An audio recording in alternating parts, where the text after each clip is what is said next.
We're looking at the top travel destinations for 2024.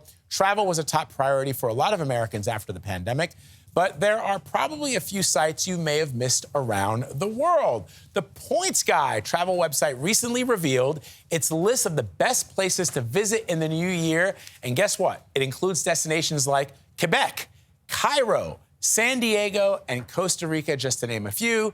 Points Guy founder and CEO Brian Kelly is back with us. Good to see you. Thanks Good morning. for having me. Always great to have you here. I love those destinations. Oh, yeah. Yeah, 2024 is going to be possibly the busiest travel year ever. You know, just this Thanksgiving, 2.9 million people went through the TSA screening. And with the economy potentially not being as bad as we thought, people are feeling confident. So it's going to be a busy year for travel. All I hear in my head is, how am I going to save money then on this? Well, I have good news. Actually, airfare has come down quite a bit. Really? Now, if you're going to go to Europe in the summer, you're going to get hit. If you're trying to go to Asia, like a lot of people are, and New Zealand, airfares can be pretty dicey.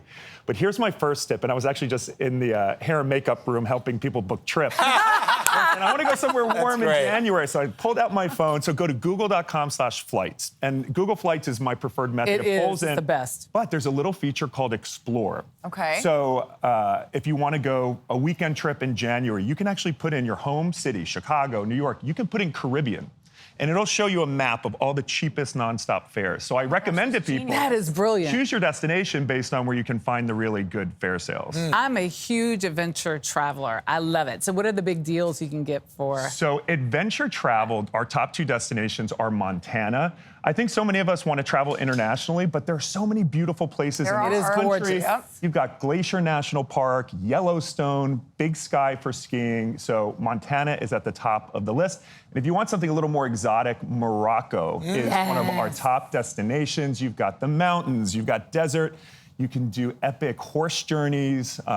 It's a really top destination for 2024. Well, what activities in those places specifically? Well, Morocco, I mean, just getting lost in the Medina, walking around, shopping. I usually try to not get lost. Get lost in a good way. Okay, be present in the moment. But yeah, and now Royal Air Morocco, you can actually fly nonstop from a lot of different U.S. airports. You can fly nonstop to Morocco, so it's easier to get to than ever before. And they're now a one world carrier, so you can use your American Airlines miles to get there. You have some beach destinations people don't often think about. Yeah, so our top beach destination is Puerto Rico in the Caribbean. You know, so many people don't have passports. You don't need one going to Puerto Rico, so it's super easy.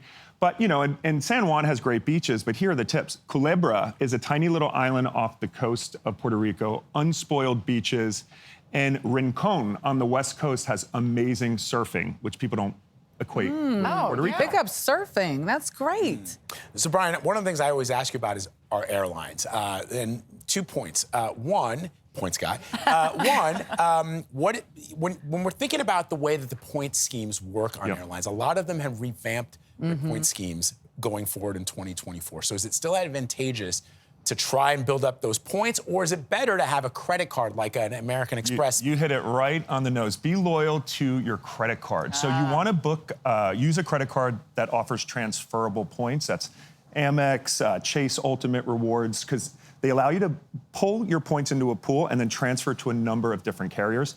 And here's the other tip. Use foreign frequent flyer programs. I won't get into the nitty-gritty specifics, but in the U.S., we have so many credit cards and people have so many points that all the major airlines in the U.S. have jacked up the amount of miles you need. Yes. Right. Yes. Now, abroad, in Europe, they don't have all these credit cards. So Air France, for example, Air France Flying Blue is one of my favorite frequent flyer programs. I was just helping a friend yesterday go to Paris for Valentine's Day. 50,000 miles. Business class, one way, New York. You can actually book it now. I was just looking on the car ride here.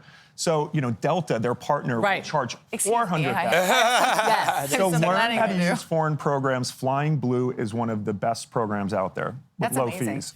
When is the best time, though, to book an airline ticket? Yeah. So, you know, there's no one time, but in general for international, you really want to book 3 to 4 months in advance. And domestic, you're looking 6 to 8 weeks in general.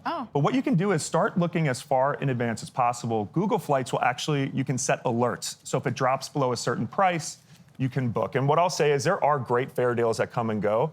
Book direct with the airline, you can cancel within 24 hours. So when you see a screeching hot deal, book it. You have 24 hours, then you take off work and you figure out those Yeah. logistics. But if you try to herd your cats, your friends, hey, who wants to go on this trip? A lot of times the deals will be gone. Brian Kelly, thank you so much. I have so much Brian. work to now do this Yes. afternoon.